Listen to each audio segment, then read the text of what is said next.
Hello, everyone. My name is Mario, and welcome to the CBA Podcast from the Center for Business Analytics at St. Mary's University of Minnesota. We work to connect students, faculty, and industry through data analytics, technology, and innovation. We aim to highlight stories and insights that help people lead with purpose, think ethically, and use data to create a positive impact in their communities. The CVA podcast is a short and energizing conversation where ideas meet action and where data and technology meets humanity. In each episode, we feature industry leaders, innovators, and alumni who share how analytics, AI, and/or modern technology shape the way they learn, work, and lead.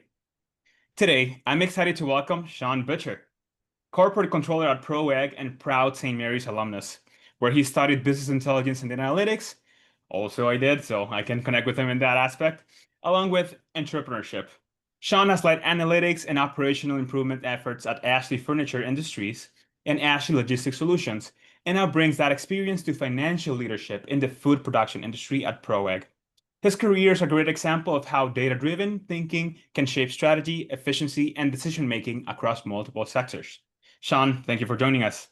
Absolutely, Mario. I appreciate you having me today. Of course, it's our pleasure. All right, Sean, to begin, can you share a little bit about your current role at ProEgg and something exciting you've been involved in or working on recently? Sure, most definitely. ProEgg itself is a relatively new organization. We're a cooperative, which is very unique in an aspect of not everybody gets to work throughout a cooperative, a little bit of different business practice, so to speak. Um, but we intentionally buy and sell eggs as overall general consensus of what we are going after. What my role is the corporate controller, like you said. A lot of the analytical and finance world. I would say one of the more interesting things that I do today is we're a relatively small business. So we only have, call it 40 different employees, and that includes drivers and the warehouse. Mm. So what that means, I have to touch quite a bit of different things. We call it financial partnerships. That's one thing I'm engaging in right now is financial partnerships throughout the business to help identify either cost reduction, growth opportunities, or going about it in a way that says we are better today than we were yesterday. Hmm. That's wow. It sounds inspiring. Sounds like a fun position, without a doubt. Today's topic is pure and simply data analytics. For question number one, Sean, in your experience, how is data analytics transforming the way financial and operational leaders make decisions, especially within production and supply chain environments?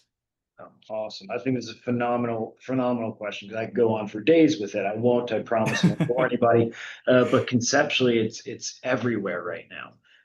For example, within ProEgg, we've been embedding this into our culture of lead and lag measures. Conceptually, the concept is you change your impact on your lead measures, Mhm. should change your lag measures, your end up output, right? So things like supply and demand to your point is where are we long, where are we short, and where we can supply eggs in the appropriate areas because of that. How can we recommend trades to people like our farms within our cooperative, potentially even farms outside of our cooperative? So how businesses are using this entirely, in my cases at least, has been being able to understand one, what your current condition is. Where are you at right now? Two, where do you want to get to? What's your target condition? Where do you want to surpass? And then what you do after that is you use those measurables, you use that data to set experiments along the way. Is it working? Is it not working? We use it when I say on a daily basis, it's every single second of every single day. We're walking through all of these different aspects of measurements. And then once again, what experiments are you running? We're very specific in our terminology for a reason to drive that shared language. But man, it happens every single day for us, and we're making decisions off it daily. Wow. Okay. I mean, it sounds to me that analytics helps you to enhance, well, among many things, just accuracy, correct? Where the customers are and when they need ProEgg services, of course. And that is for sure a very important thing in not only your business, but many other industries around the world. And it's just analytics is booming, man. It's everywhere, as you say. Yeah. Thank you for your insights there. As a quick and very seamless segue onto the next question. Can you share an example of a time when data analytics directly improved the process or outcome, either at ProEgg or during your work at Ashley Industries? What impact did that improvement have? We're looking just to get, a specific. It doesn't have to be some super complicated of an answer, but just for our listeners to understand how it directly impacts and maybe can relate to your answer here. Sure, absolutely. Like I said, we use it daily, so it's pretty easy for me to come up with an example. I'll use some of the bigger ones because I think it shows how the impact that it truly can drive. Because we're not talking about generation of some jobs, we're talking about generation of a lot of jobs and Mm, opportunity. So one of the more recent examples is we gone through a concept that we call pool pricing. Essentially, can you put your customers in a geographical area that makes the most sense? You don't make more money, you don't lose more money. It's just conceptually we can offer the same price based off of this customer base in this area. And the way we were able to do that, one through analytics, but also just through general optimization models, we engaged a third party company who I've worked with in my past lives across the board on a few different things to essentially set all of the constraints, all of the potential solutions to happen. And it ran through, I think it was just over 1 billion different possible oh. scenarios with our customers, and it did it like that, which made it a lot easier. Now, a lot on the front end, right? Setting up the model, setting up all those things in an appropriate way, and making sure that the business outcome made sense was important. But conceptually, that was a clear line where analytics came in and helped us. Along a similar vein kind of here is just transportation networks, right? Mm, Delivering from one customer to the other. Conceptually, there is an optimal route. It gets a little bit finicky based off of what's real versus what data says you should be able to do. A fine line comes into play when you're talking about driver hours and all that sort of fun stuff. But conceptually, we've done that as well, both in a past life at Ashley and then also here at ProEgg, is make sure that we optimize our routing situations. So those are the two big ones, but like I said, it's all over the place. But those ones were definitely the most impactful because it just created so much more opportunity for us. no, totally. I mean, in my experience, I can understand how it's a day and night difference Yeah, involving AI in your day-to-day basis, whether it is at work or even honestly your personal life. It makes a huge difference. for And sure. we're getting a lot of insights on data-driven decisions here, but a question that lingers in my mind is how do we make sure that decisions remain responsible and people-centered? Because as you mentioned, like AI, data analytics seems like something well that you need and you depend on, right? But at the same time, you also need to acknowledge that it is a tool that you use, so you gotta use data to make your decisions go through you, right? Your human aspect, Yeah, your capability to make decisions, and not just let data run wild and do its own thing, right? If it makes a metaphorical sense. So, sure. Sean, what does ethical and responsible leadership look like when data is driving more and more business choices nowadays? Yeah, what that is a phenomenal question because this is something I think a lot of business leaders run into, right? There's a concept of um, doing it because the numbers tell you to, and then there's other ones that are generally going to grow your business.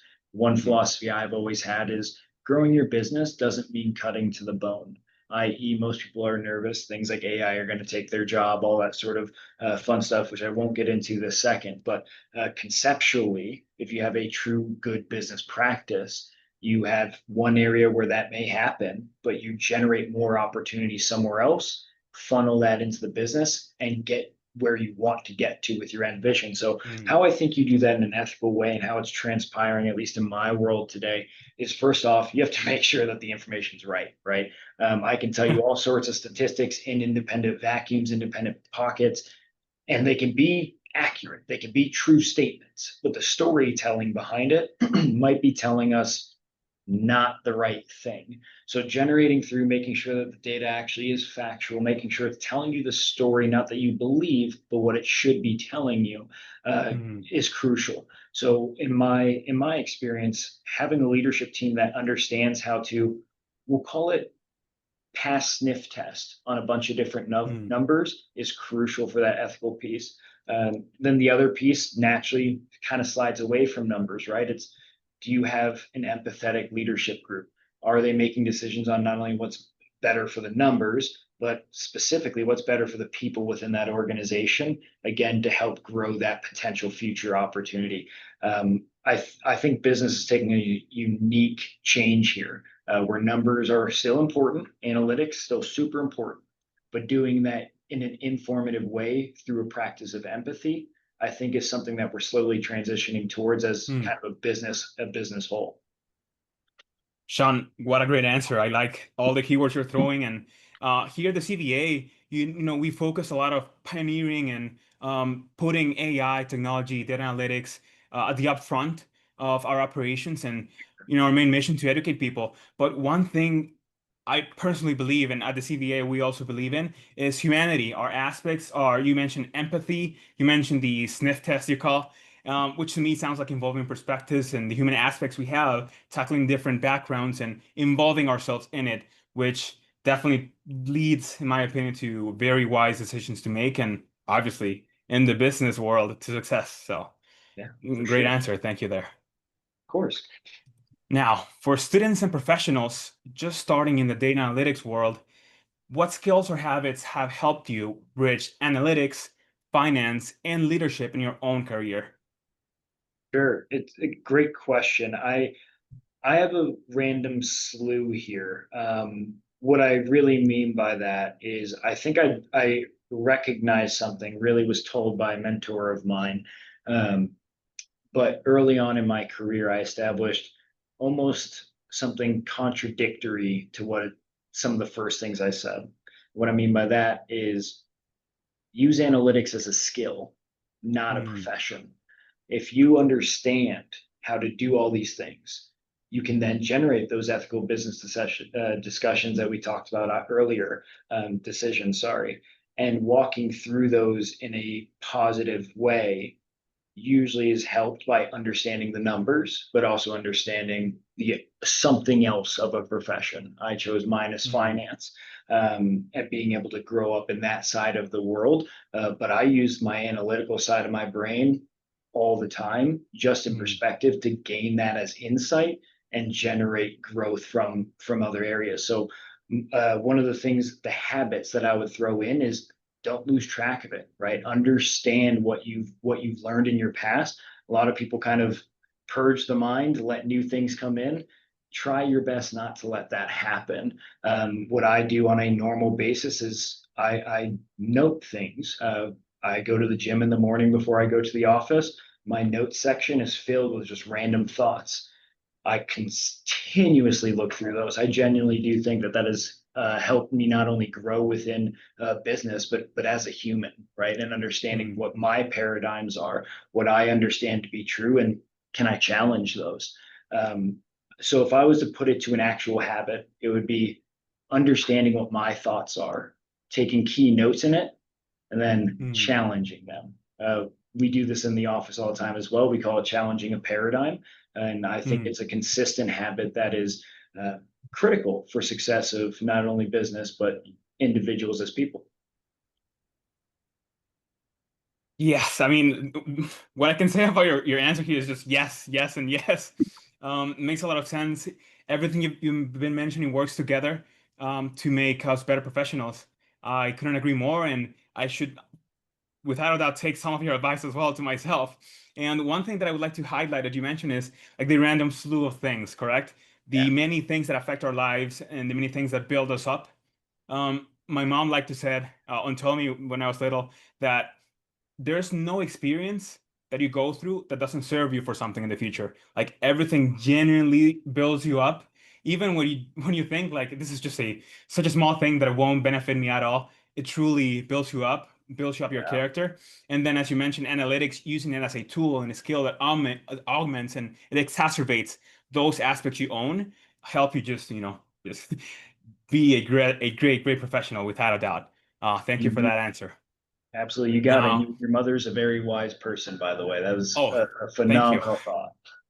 I will tell her that for sure. She's gonna be very happy. Now, for our final question, looking ahead, what trends or innovations do you think will have the biggest impact on operations? And I mean, as you mentioned, your background in finance in the next few years or months, now that technology has been accelerating so fast. Yeah, absolutely. Great question. I have two answers. One's a little bit more thought provoking. I'm gonna save that for the second one. The other one is correlated heavily to my world in finance. It's already happening. It's been happening for arguably the last 10 years, but I really see it coming to a head now. And what I Mm, mean by that specifically is bots, right? Automation through the form of things that were very, we'll call it time consuming and didn't take that much skill, and I'm putting that in quotes for a reason, but things like accounts receivable and accounts payable, right? Applying mm, payments versus sending invoices versus being able to push out payments. All that sort of stuff is starting to become automated. We're integrating it. We're not, just to clarify, not getting rid of any people. And the concept is we have very, very, very bright people. But what we want to do is take 80% of their workload, throw it to a robot so we can use their mind on critical thinking things that we know that they're capable of. And that one is without a doubt going to take the not only finance world by storm, but I think it's going to be applicable in many different areas. Specifically closer to the operation, this is getting into my second one, is this one's a little bit more unique. I've been saying it for probably the last 3 to 4-ish years. It's a consumer trend I've been acknowledging. mm, Is there's a natural tendency when we're watching videos, when we're watching a TV show, et cetera. I think TikTok is the first one that I've seen that's actually do this. But if you pause the video, it looks for similar items and it looks through the video to try to identify what you might be looking at, i.e., that person's t-shirt. Oh, really likes this t-shirt. You can click this link and it brings you to the TikTok shop that has all shirts that are similar to it. That's a trend that I've been watching for a while because I think that's going to be very interesting. It's going to inevitably move to TV. It's going to inevitably move mm, to even movies on streaming services, and it won't be going on the screen. It'll be going to your Alexa and just immediately put it in the cart. Things like that, I think, mm, are naturally going to happen. It's a matter of time. And the reason I call this out isn't necessarily from the consumer side, but if you see a transition that quickly on the consumer side and the demand side, there naturally has to be some mm, offsetting difference on the supply side and the actual operation because your orders are going to go up. They're going to be fluid. They're going to be much quicker and they're going to happen in a different way. There's only one way to offset that, and that's through changing your supply operation. And you don't really have a choice. So one of them is a little bit more practical towards finance. The other one is very just idea thought. And I don't know necessarily what the answer is on that supply side, but there's going to have to be something. And I'm excited to see what the business world does. totally. And again, feeding back to analytics, it's just all these tactics, all these um, approaches these companies are taking to gather more data, gather more information on how to do things more efficiently, how to do things better. And this leads to another question, big question, and it is, what is the ethics of all of this? What are the implications on which things should we gather, which things should we not? But that's a completely different topic for a completely different episode. Maybe you guys might see Sean again in this podcast, but thank you. Thank you, Sean, for sharing your experience and insight with us today. Conversations like this, without a doubt, help our community understand how analytics and data-driven thinking support ethical leadership and meaningful decision making, as well as just enhancing our practical lives and our day-to-day basis when working as well. And these stories are for sure at the heart of the CVA's mission to help people learn, grow, and lead with purpose in a rapidly changing world. As a very final and quick practical question before closing, what is one short and practical piece of advice you would offer listeners that they can apply tomorrow, for example? Yeah, awesome. The last piece of advice that I would give is act in a continuous improvement mindset. And what I mean by that specifically is it doesn't need to be massive change. You have a process today, even if that's waking up and going and brushing your teeth first and getting out the door. You do a handful of different things before you get out of the door, even if Hmm, it's something small like that. If you notice something that you want to change and you want to get better in, change one thing, change one thing, hmm. evaluate if it worked. If it worked, awesome. Keep that as a part of your standard and keep trying new things till you want to get to where you want to get to. The scientific method, I call it continuous improvement in my side. Perfect. Couldn't have said it better myself. Thank you, Sean. Thank you again. And thank you for all of you who are listening. We hope you join us for the next episode of the CVI podcast. Have a nice rest of your day.